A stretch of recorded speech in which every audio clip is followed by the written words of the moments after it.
Katie, Paul, not exactly a hard choice in deciding what to talk about this week. We're just days into what is quickly spiraling into a regional-wide conflict in the Middle East, instigated by U.S. and Israeli airstrikes that killed Iran's supreme leader, Ayatollah Ali Khamenei, and dozens of other senior officials. Remarkable how quickly this escalated. I mean, we shouldn't be surprised, but it is still remarkable. And I guess I would also say so much for taco, right? I mean, Trump did not chicken out. Here we are.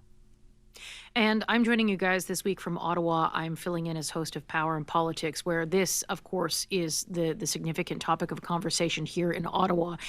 Canada showing initial support for U.S. intervention to stop Iran from obtaining a nuclear weapon, but it's a complicated moment, certainly in Canada, and there's a lot of mixed reaction here. We were wondering, Katie, why you weren't sitting next to us, but we are happy to see you on the TV screen, so to speak, and what a great place for you to be this week as we delve into this to give us that Canadian perspective. So President Donald Trump has, for the most part, avoided calling what's transpiring in the Middle East a war, choosing instead to describe it as major combat operations. And this is important for a few reasons, chief among them that he did not seek congressional approval before launching these strikes.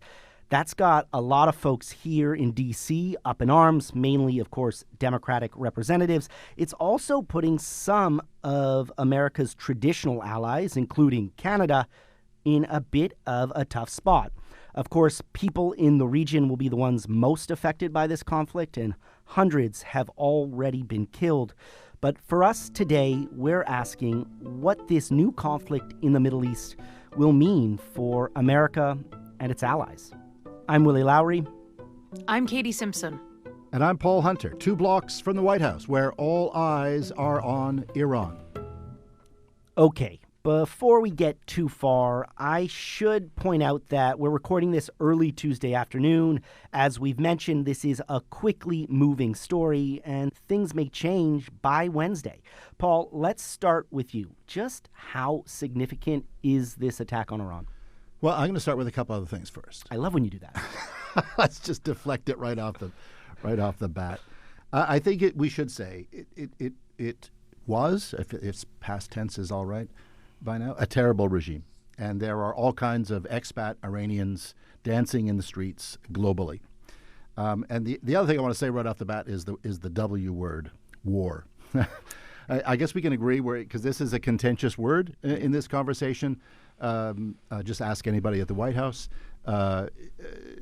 It's a not formally declared war. It's an armed conflict. There's all kinds of different ways different people are going to be describing this. But I think what we see playing out in real time in the real world, lowercase maybe is the way to put it, is a war. I think it is obviously massively significant. I said off the bat how remarkable it is how quickly it escalated, and again, to the surprise of no one. But look, I mean, I was following on this for the National last night. Just before we went to air, we see the State Department telling Americans in 12 or 14 countries in that part of the world to get out now while you can.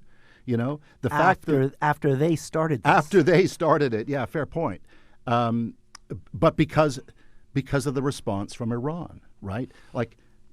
To me, the takeaway image right now are the hotels that were struck in Dubai. I mean, come on.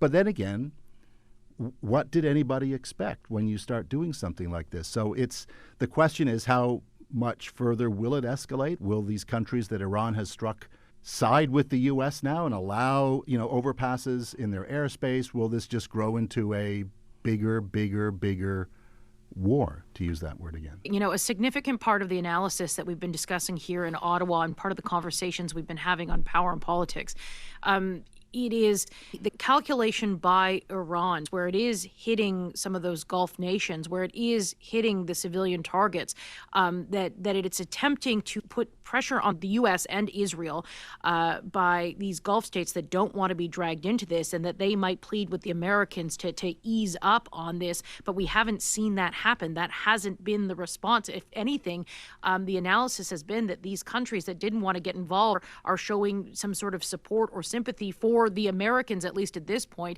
And apparently, according to some of the analysts who study this very carefully and are watching everything very closely, is that Iran is trying to make this so painful and sort of, spread out the civilian sort of toll here as a way to send a message that, if this is an existential threat and they can make it through this, that the U.S. and that Israel might not ever want to do this again if it, in fact, the regime does make it through this moment. And at the root of it all, I'm looking at my notes here and I see trust us, but I could also say trust the U.S., right? I mean, that's at the core of everything here. Trust Donald Trump. Trust the U.S. when it says this, that there was an imminent threat and that this needed to be done and it needed to be done now. Yeah, and I think we definitely want to get into the genesis of this at some point because it's too important to ignore. But I'm just going to put on my former Middle East correspondent hat for a minute. I lived in the UAE for several years, spent significant chunks of time in Lebanon, the West Bank, and pretty much the entire region. Seeing these attacks, these strikes in the UAE, especially for me, where you have hotel and civilian infrastructures being targeted, or if not necessarily being targeted, being the victim of these strikes at least, is incredibly striking. This is a place that is built on security. That is its biggest draw, and that's been pierced. And so what we see going forward, how these countries react, will be incredibly informative of what this conflict will look like and how long it will potentially last. So I want to talk a little bit about what we saw on Monday in a pretty extraordinary address that in many ways felt like a rallying cry to the troops. Secretary of Defense Pete Hegseth said, and this is a quote here, "We will finish this on America First conditions of President Trump's choosing. Nobody else's, as it should be." How much of a departure is this from other conflicts in American history? I think one thing we need to talk about in this moment, particularly when we take a look at what Pete Hegseth said, what he presented to the public was sort of in contradiction with what President Donald Trump has said about what the end goals are here for the United States. When Donald Trump first spoke about this, talking about this in a video posted on Truth Social, his social media website, he talked about inspiring and encouraging the Iranian people to rise up and lead to regime change. We heard Pete Hegseth say this is not about regime change. He explicitly said that. And then 24 hours later, Donald Trump and the Chancellor of Germany are sitting in the Oval Office talking about how they're looking forward to what comes next and regime change. Donald Trump has talked about all kinds of different goals out of this conflict. And the thing is, it is to his advantage because if the goalposts are continually changing, he can, at any time, when he sees fit, say, okay, well, we've reached this goal and this was the goal and we're out and I can claim victory. If you're constantly changing the goalposts, you are in control of the narrative. And that, in a way, is to Trump's advantage because he can define it any way he wants. Yeah, I think that shifting sands is really interesting. But we've now been in a year of kind of the administration wrestling with Congress for power, right? We saw that with tariffs. We've seen it with so many others. And now we have what really is a war, and yet the president has not gone to Congress and sought approval. What do you make of that? Which is why Democrats called it an illegal war. But what is the W word, right? Like shall we dive into constitutional law? Because at the end of the day, that's what it's about. Because Congress, it says in the Constitution that only Congress has the authority to declare war.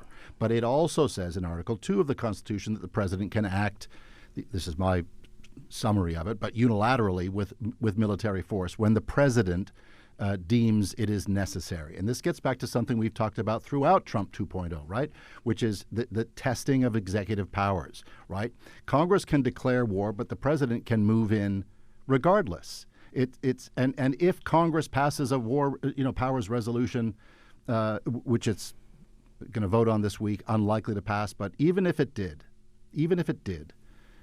President Trump, any president, can veto it. Fun fact: when was the last time the U.S. Congress formally declared war? Katie, Willy, anyone? I want to say Bueller. 2003, but I feel like that's the I feel wrong like the answer. answer's gonna be Like, different. he's setting me up to fail here, Katie. It's classic Paul. 1942, after Pearl Harbor. And you know what we've had since then? You know what the United States has had since then? Vietnam, Korea, Iraq, right? 1940. So it on its face, evidence that, I hate to put it this way, but the Constitution can say what the Constitution says. But there have been U.S. involvement in wars around the world effectively. How many years? Here's another question. How many years since 1942, Willy? Do the math in your head. Wow. For I'm so glad decades. I'm not sitting in the right? studio for So this. You all can't of make eye this to contact with say, me and ask me to do math. 84. all of this, you may be right. All of this to say, it's very complicated, but what President Trump is determined to do is test the powers of his office, and so far he's been successful at it. I think you're absolutely right. And I'm going to be a little vulnerable here. We're doing this podcast 3 days after the start of what is really a significant conflict in the Middle East. I would call it a war. That's going to be decided by history. But this is a really hard time to be talking about this because we just don't know what's going to happen. And I can't help but think about 2003, weapons of mass destruction. Obviously, that proved not to be true. And that's why the genesis of this conflict is really important. And I want to play a clip of Marco Rubio, of course, Secretary of State, speaking to reporters yesterday, explaining about the timing of the strikes and the reasoning behind it. It was abundantly clear that if Iran came under attack by anyone, the United States or Israel or anyone, they were going to respond against the United States. The orders had been delegated down to the field commanders. It was automatic, and in fact, it bared to be true because, in fact, within an hour of the initial attack on the leadership compound, the missile forces in the south and in the north, for that matter, had already been activated to launch. In fact, those had already been pre-positioned. Trust us, right? Believe us. We're telling you that they were trying to the United States, saying that they were trying to rebuild, and if we don't if this isn't done now, what? You going to wait till it's too late? Should we not do this? Hello, world. Should we step back and let Iran prepare itself to annihilate everybody? I mean, that's the argument. That's right? the argument. He also referenced the Venezuela strike, and it seems as though they feel that event turned out so positively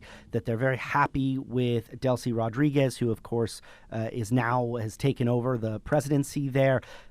But Iran is an incredibly different country. It has a well-entrenched system of governance, like it or not. They had contingency plans for eons, it seems. And Trump acknowledged that they already killed the people that they had thought could potentially replace Khamenei. So it feels as though they haven't really thought out the next day, the day after. Unlike Venezuela, Iran also has the power and ability and the willingness to fight back. Exactly. And it was we now know that they were in talks with Delcy Rodriguez ahead of the strike. We haven't learned of any kind of covert intelligence discussions with Iranians ahead of these strikes. But, Paul, I want to talk a little bit about the fact that he didn't talk to Congress ahead of, or didn't seek their approval ahead of time. We know that later this week there are going to be debates and votes around the War Powers Resolution. This was pre-scheduled ahead. Because of the buildup. Exactly. Right? What are you going to be looking for? For it to have no impact. I mean, to be blunt, right? I mean, it's a dog and pony show. Even if it passes, right? I mean, it can be vetoed by Trump. If they're not going to have veto-proof majority, I don't think, because you're even seeing some Democrats, John Fetterman, for example, out of Pennsylvania, supporting what Trump is doing, effectively saying the same thing as Rubio. Like, why not? A bad regime. Like this is not inappropriate to go double negative, but. They'll put people on the record. You're going to stand up and it's, every like in every country, Canada included, you're looking for quotes to put in your Christmas cards to people who may or may not vote for you to say, here's where you stood on this vote. It's kind of for history? For history, exactly. But it won't change anything. It's not going to change anything that's going on right now, and Trump knows it. Katie, you think it's just going to go along partisan lines? I think that I agree with Paul's point there, but I do think there is some risk here among Trump's most loyal supporters when it comes to the MAGA base, because a significant part of his, and particularly J.D. Vance, when they were out on the campaign trail in 2024, they talked about how the U.S. is not going to get involved in forever foreign wars. I recognize that the way the Trump administration is trying to brand this, they're saying we're not going to be in there forever, but, that was a key selling point of the Trump administration, of Americans who were frustrated with seeing their tax dollars go to things like bombs and foreign wars and those kinds of things, when they'd rather have that money used at home to help better the everyday life of Americans. And now we're in a situation where we've got the foreign entanglement in Venezuela. Now we've got this much larger conflict in the Middle East. And it is a risk for Trump if Americans start to sort of say that they don't like this, because, of course, it is a midterm election year. Donald Trump needs his base to show up at the polls to continue to elect Republicans so that he continues to have a hold on Congress and can continue to implement his agenda. I think that's interesting, Katie, because I think it's on the one hand, I think Trump's gambit is, well, who else are they going to vote for, right, if he looks at the MAGA base. But the question isn't who else they're going to vote for. They're not going to turn Democrat. They're not going to turn out. It's that they might stay home. Exactly. Yeah, it very much seems like it's the antithesis of the way he sold himself to the MAGA base and to the American people. Anytime you have a fairly long history in public office or the public sphere, there's a lot of comments that can be brought up when events happen. I want to go back to one in 2011. Donald Trump put out a video criticizing then President Barack Obama. Let's take a listen.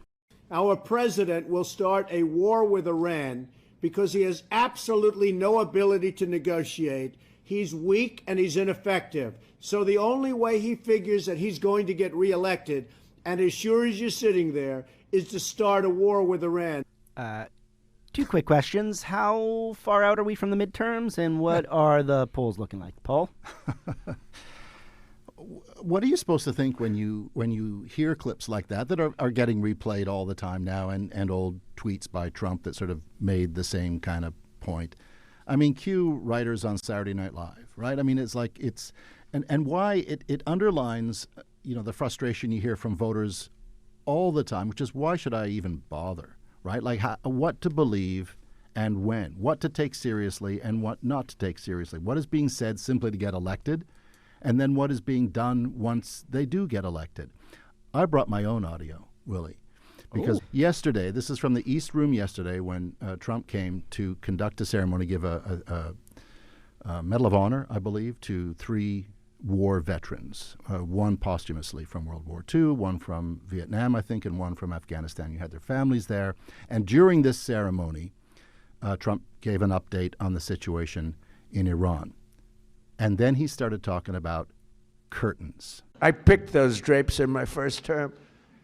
I always like gold, but I think we can save a lot of money. I just saved curtains. But and it'll be spectacular. It'll be the most beautiful ballroom. I believe it's because I built many a ballroom. I believe it's going to be the most beautiful ballroom. So what do you think when you hear things like that? And then when you so now when you consider what the U.S. president is saying about curtains, but also about the justification for what's going on in Iran, like, can you blame someone for thinking this isn't a serious person? It's kind of mind-boggling in its own sort of Trumpian way. There's a disconnect. I also thought there was a significant disconnect in when you heard him talk about how he's expecting more American casualties. And he sort of seemed very just casual about it and matter of fact about, well, this is sort of the cost of this. And it wasn't the same sort of gravity we've heard from presidents of the past when these service members make the ultimate sacrifice, following orders, doing what they are, they sign up to do this for their country. And the thing is, Donald Trump has never been like that. I don't know if the public is conditioned to expect that from him or not expect that from him at this point. But, he can talk about Iran and then so quickly flip to talking about curtains in the East Room in the building of a ballroom. And that's the kind of baffling thing about the appeal of Trump, isn't it? Like that is part of the appeal of Donald Trump, is that he is not like everybody else, and he says weird things and crazy things and funny things, and yes, he's low in the polls. Yes, he's struggling mightily right now with the American electorate, but Donald Trump has ridden that kind of stuff his whole political career, and it's kind of worked for him. It remains. It's disarming. Impossible to explain. He is disarming. That's it. There's a kind of weird charm. It's a charm to his supporters, but when the people that do not like them hear it, it gives them goosebumps. It makes them angry. It has that sort of immediate polarizing moment. He would call that Trump derangement syndrome. People who see it that way. See it that way. But I went back. I watched Bush's declaration of war, essentially. I think it was March 19th, 2003. So vastly different than what we've seen out of this White House. The somberness of it all, really a striking kind of... It was terrifying back then. It was terrifying back then. Also, the amount of protests. We saw some of the biggest protests in human history over the Iraq War. Where's the outrage today? I mean, that's a good question to which I don't have the answer. I mean, everything is so upside down here and now. I was thinking about, going back to 2003 and the argument that was being made then and how it all turned out to be false, right? But at that time, you take the president and the administration at their word until it was ultimately, obviously, proven otherwise. I get back to the central thing here. On the one hand, they're saying, trust us with Iran. But we're in a time when we haven't been given reasons to trust time and time and time and time again. I would say maybe we give it some time in terms of whether the American public is frustrated here. But I do think that we need to keep in context, even if the American public has questions about what is the reason why America is doing this. If there are people who are not supportive of American military intervention in foreign conflicts, questioning why this is happening.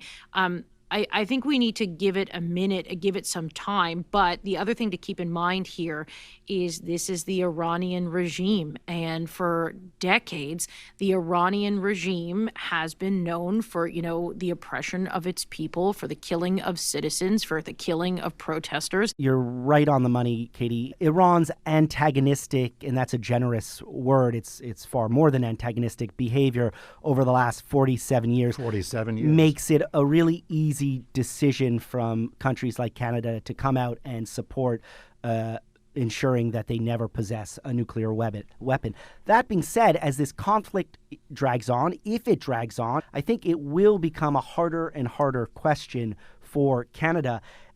Pete Hegseth, the Secretary of Defense, had a pretty remarkable press conference on Monday where he essentially untethered his troops and encouraged them to prosecute a war without being encumbered by the rules of engagement. Let's take a listen. America, regardless of what so-called international institutions say, is unleashing the most lethal and precise air power campaign in history.